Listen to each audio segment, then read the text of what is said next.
বৃক্ষ তোমার নাম কি, ফলে পরিচয়। মুস্তাফিজ যেন সেই বৃক্ষ যার হয়ে কথা বলে রেকর্ডস। মহারথীদের কাছে ফিজ তো এক বিস্ময়েরই নাম। রমিজ রাজার কাছে বাম হাতের মুতিয়া মুরালীধরন আর গ্রেট ওয়াসিম আকরামের কাছে ফিজ is very exceptional campaigner.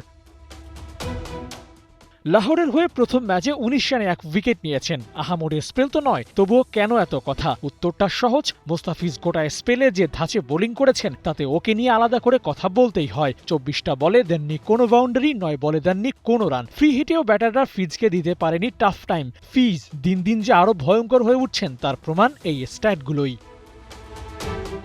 Mustafiz যখনই বল হাতে নিয়েছেন তখনই কমবক্স থেকে রমিজ রাজা নয়তো ওয়াসিম আকরাম একটা কথা বলে গেছেন ধারাবাহিকভাবে। ফিজ আগের চেয়ে পরিণত বোলার, ওর অভিজ্ঞতার দাম আছে। বারবার কথাটি মনে করিয়ে দিয়েছেন ওয়াসিম আকরাম, যেন টি-20 ক্রিকেটের আলাপে এই কথাটা কেবল ফিজের জন্যই মানায়।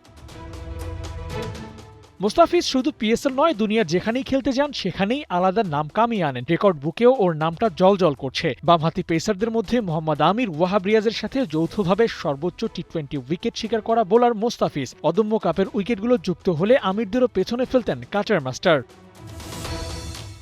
দুনিয়ার সেরা টি-20 বোলারদের কাতারে ফিজকে কোন স্থানে রাখবেন তা আপনার চয়েস হলেও ওকে যে ৫ জনের একজন করে রাখতেই হবে তা সাক্ষ্য দেয় ওর পরিসংখ্যান। ভেরিয়েশনের পসরা সাজিয়ে ডেথ ওভারে শান্ত মোস্তাফিজ হয়ে ওঠেন ভয়ঙ্কর, যেন ব্যাটারদের জন্য ফিজ নামটা এক আতঙ্ক।